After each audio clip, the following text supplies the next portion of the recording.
fui até, era aparelho de som aquele que girava ainda. Gravador de rolo? Gravador de rolo. Eu falei assim, dá para você pular dessa música para essa daqui? Falei, dá. Aí eu fui lá, avisei o elenco, nós vamos tirar 20 minutos da peça aqui. E aí, o ator que fazia o Pinóquio, ele olhava assim, as pessoas estão contra a roupa, o que vai acontecer? E eles dizendo, como era de episódios, eu tirei 3 episódios e eles cortavam para isso. Isso foi na hora que eles... e aí a gente tinha essa versão curta, mas que foi feita na hora. Caramba. E tem outras, tem milhões. Se não ficar contando aqui, aí tem milhões de histórias. E você, Marco, teve que mudar o espetáculo na véspera? Uma direção?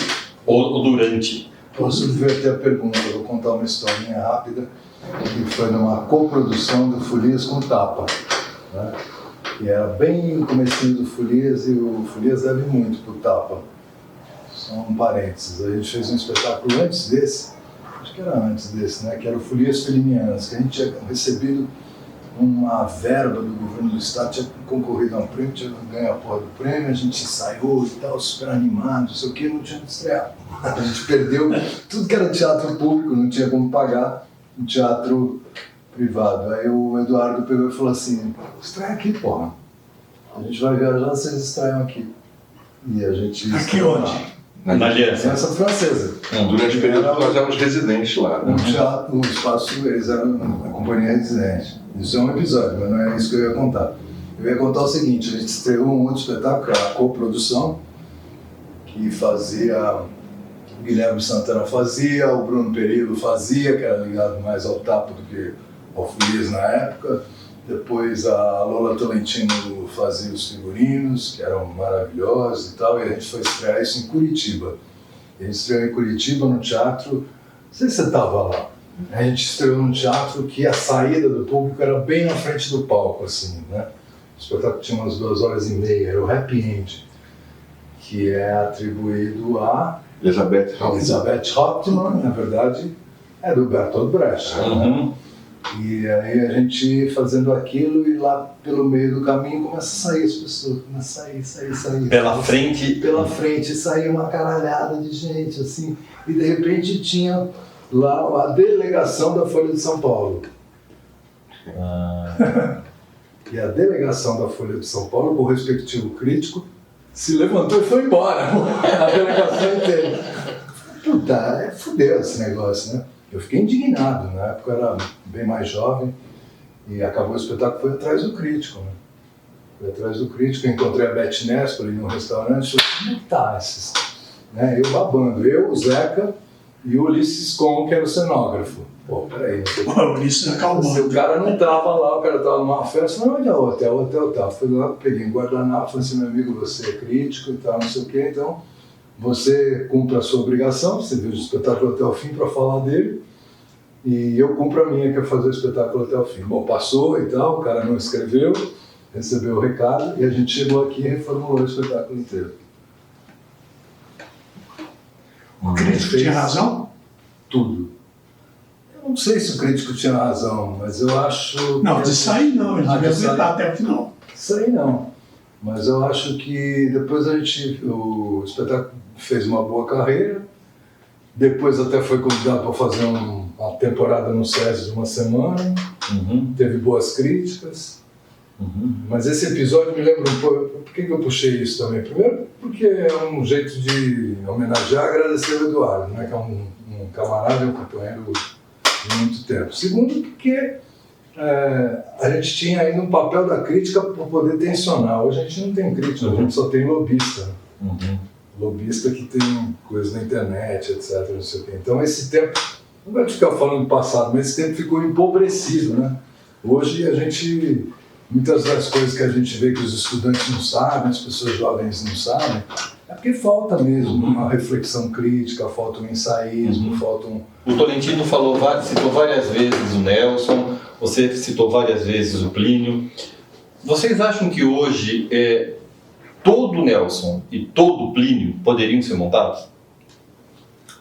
Quer falar você que eu já falei muito? Não, olha, eu acho que... Eu tenho uma opinião, mas daqui a pouco... Eu acho que sempre vão ser autores que vão desagradar em algum momento, entendeu? Quer dizer, eles não estão de acordo com o status quo, independente do que seja, quer dizer. Sob certos aspectos, eles desagradam a direita muito e desagradam a esquerda às vezes também. E hoje desagradariam questões identitárias. Primeiro assim, não vamos colocar que todas as peças do Nelson, todas as peças do Plínio têm a mesma qualidade. Dentro da obra deles tem uma hierarquia. Claro. Coisas melhores e coisas piores. Então, as melhores serão mais fáceis de serem feitas por mais tempo. Mas, de qualquer maneira, certas resistências à obra desses dois autores que tiveram no passado voltam em ondas. Né? Agora, o que eu penso sobre isso? Eu faço, independente se está na ordem do dia ou não. Né? Eu não faço se eu não gostar da peça, mas eu nunca me pautei nas coisas que eu... Quando nós fizemos, por exemplo, Viana, Oduvaldo Viana, nos anos 90, as pessoas diziam que aquela esquerda era superada, que eram textos fora, não tinha por que fazer, apesar dos espetáculos terem feito sucesso.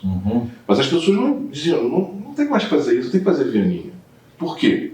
Né? Nós estávamos na nossa retomada democrática. Isso é uma coisa ultrapassada. Eu acho que no Brasil se inventou essa ideia de que um texto é datado. Sim. Um texto, ao longo do tempo, ele pode ficar... Você vê que ele é ruim, é outra coisa.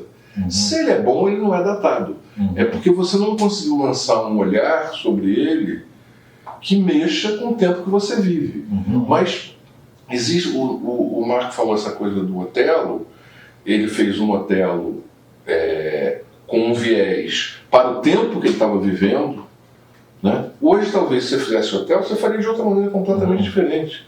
Então, eu acho que os grandes... Aliás, quando eu fiz o Otelo, sem te cortar, só para explicar isso, que tem a ver, a gente fez o Otelo porque o Lula tinha acabado de ganhar a eleição.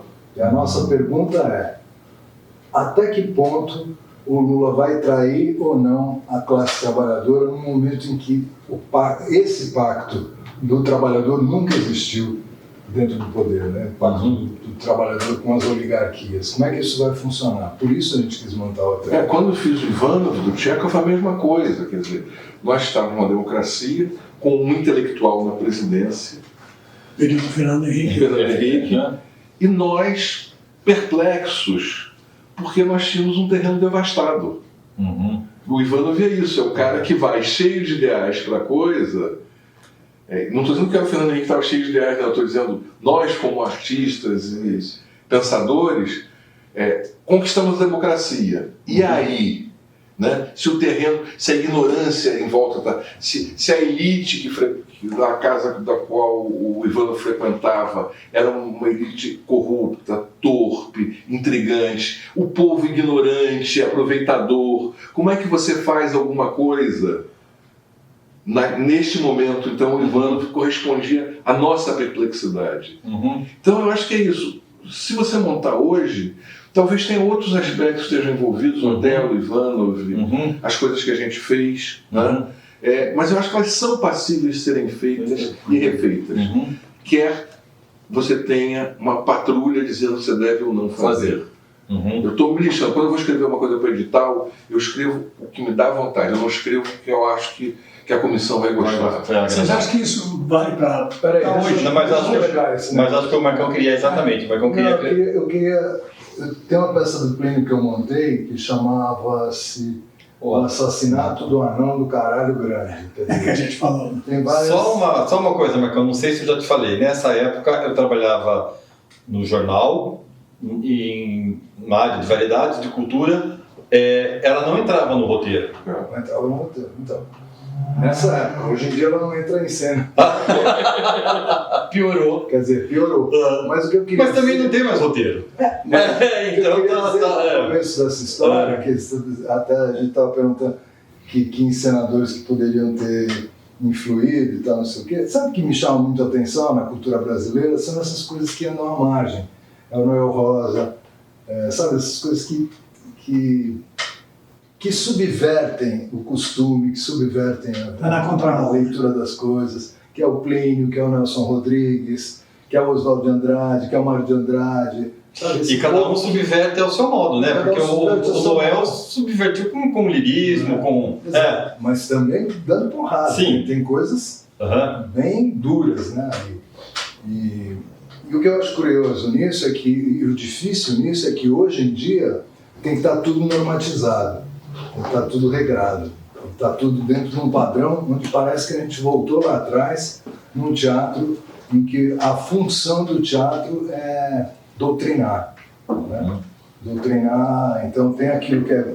E eu não estou dizendo que isso é uma questão de direita ou de esquerda, é uma questão muito mais de esquerda, inclusive, né? Daquilo que se pode chamar, talvez, de esquerda. Né? Existe todo um regramento do que pode, do que não pode, do como faz, de quais são os temas, etc.